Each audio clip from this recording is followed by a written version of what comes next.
सांगली जिल्ह्यातील कनिष्ठ अभियंता अवधूत वडार यांच्या मृत्यू प्रकरणाने तापलेल्या वातावरणात भाजप आमदार गोपीचंद पडळकर आणि राष्ट्रवादीचे नेते जयंत पाटील आमनेसामने आले आहेत। जयंत पाटील यांच्यावर टीका केल्यानंतर मोठ्या प्रमाणात निषेध होत आहे। असं होत असताना देखील गोपीचंद पडळकर यांना पत्रकारांनी विचारले असता ते आपल्या वक्तव्यावर ठाम आहेत। अशा या नेत्यांना मुख्यमंत्री देवेंद्र फडणवीस आवर घालू शकतात का? कमेंट करा, लाईक करा आणि आमच्या चॅनलला सबस्क्राइब करा। निषेध सभेत पडळकर यांनी जयंत पाटलांवर अत्यंत खालच्या स्तराची वैयक्तिक टीका केली आहे। त्यांचे वाक्य, जयंत पाटला तुझ्यासारखा भिकारी अवलाद गोपीचंद पडळकरची नाही, माझ्या ती धमक आहे कार्यक्रम करायची, तुझ्यासारखी ती अवलाद नाही, तू राजाराम पाटलांना काढलेली अवलाद मला अजिबात वाटत नाही, काहीतरी गडबड असणार आहे।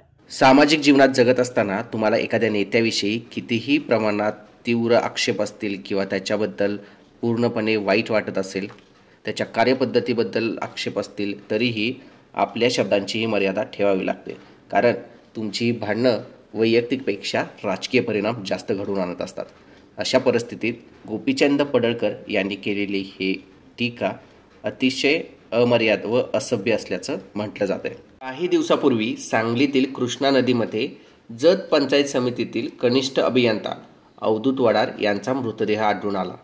सुरुवातीला हा मृत्यू आत्महत्या असल्याचा संशय होता, मात्र कुटुंबियांनी हा घातपात असल्याचा आरोप केला। त्यांनी सांगितले की अवधूत वडार यांचा बिल काढण्याच्या कामावरून मानसिक छळ होत होता। हा छळ आमदार गोपीचंद पडळकर, त्यांचे स्वीय सहाय्यक आणि काही जिल्हा परिषद सदस्य आणि पंचायत समितीतील अधिकाऱ्यांकडून होत होता, असा थेट आरोप वडार कुटुंबियांनी केला आहे। आणि आता या कुटुंबाचा ठाम पवित्रा आहे, ज्यांच्या विरोधात आम्ही तक्रार दिली त्यांच्यावर गुन्हा दाखल व्हायला हवा। सध्या पोलीस तपास सुरू आहे, मात्र हा प्रकार मोठा राजकीय वाद निर्माण करणारा ठरला आहे। या आरोपानंतर भाजप आमदार गोपीचंद पडळकर यांनी त्यांना जोरदार प्रत्युत्तर दिले। पडळकर यांचं म्हणणं असं आहे की याच्या पाठीमागे जे काही आहे ते सर्व जयंत पाटलांनी केलं आहे। गोपीचंद पडळकर यांचं असं म्हणणं आहे की एका कंत्राटदाराच्या आत्महत्येत मला गोवण्याचा प्रयत्न केला जातो, माझी जाणीवपूर्वक बदनामी केली जात आहे। ते पुढे म्हणतायत की जिल्हा नियोजन समितीचे फंडाचे पत्र देणं हे आमदारांचे काम असते, त्या पलीकडे ज्युनियर इंजिनियरकडे आमदाराचे काही काम नसते। पडळकरांनी अजून एक धक्कादायक आरोप केला आहे। ते म्हणतायत जयंत पाटलांनी जतमध्ये त्यांच्या विरोधात लोकांना पाठवले आणि आपल्या कार्यक्रमांवर लक्ष ठेवण्यासाठी सांगितले आहेत। याचा निषेध करण्यासाठी पडळकरांनी एक सभा आयोजित केली होती आणि या सभेतच त्यांनी जयंत पाटलांच्यावर अत्यंत खालच्या स्तरावर वैयक्तिक टीका केली। तुझ्यासारखी ती अवलाद नाही, तू राजाराम पाटलांना काढलेली अवलाद मला अजिबात वाटत नाही, काहीतरी गडबड असणार आहे। आता या टीकेनंतर पूर्ण महाराष्ट्रभर, पूर्ण सोशल मीडियामध्ये गोपीचंद पडळकर यांच्याबद्दल निषेध व्यक्त केला जातोय। राष्ट्रवादी काँग्रेसने पडळकर यांच्या वक्तव्याचा तीव्र निषेध केला आहेच, त्याचबरोबर पक्षाचे नेते कार्यकर्ते म्हणत आहेत की महिलांचा, कुटुंबांचा आणि वैयक्तिक नात्याचा अपमान करणारी भाषा महाराष्ट्र सहन नाही करणार। राष्ट्रवादीचे नेते किंवा काँग्रेसचे नेते हे सोशल मीडियाच्या माध्यमातून जयंत पाटलांच्याबद्दल भावना व्यक्त करत आहेत। मित्रांनो, सांगली जिल्ह्यात पडळकर जयंत पाटील हा संघर्ष नवीन नाही। पडळकर ज्यावेळी नुकतेच राजकारणात त्यांनी पदार्पण केले होते, त्यावेळी त्यांनी मोठमोठ्या प्रमाणात आंदोलनं केली होती। त्यावेळी त्यांचा संघर्ष हा जयंत पाटलांशी वेगवेगळ्या वेळी उद्भवला होता। त्याचबरोबर जयंत पाटील हे प्रस्थापित नेते आहे। गोपीचंद पडळकर हे प्रस्थापित नेत्यांच्या विरोधात बोलणारे नेते म्हणून प्रसिद्ध आहेत।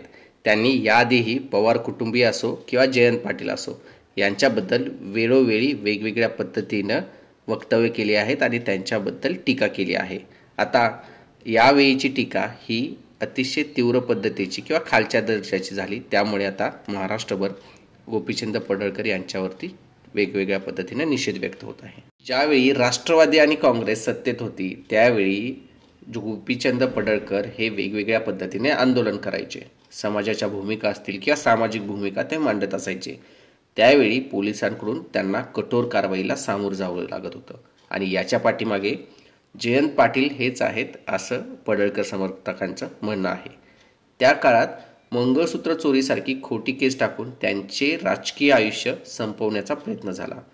अशा पद्धतीच्या जुन्या संघर्षामुळे आत्ताचा वाद जास्तच चिघळतो आहे का? मित्रांनो, तुम्हाला काय वाटतंय? कमेंट करा. पडळकरांना प्रस्थापितांविरुद्ध किंवा जयंत पाटलांविरुद्ध वेगवेगळ्या पद्धतीचे आक्षेप असतील, पण त्यांनी हे आक्षेप वैयक्तिक हल्ला टाळून मुद्द्यावर बोलून व्यक्त करायला हवे होते.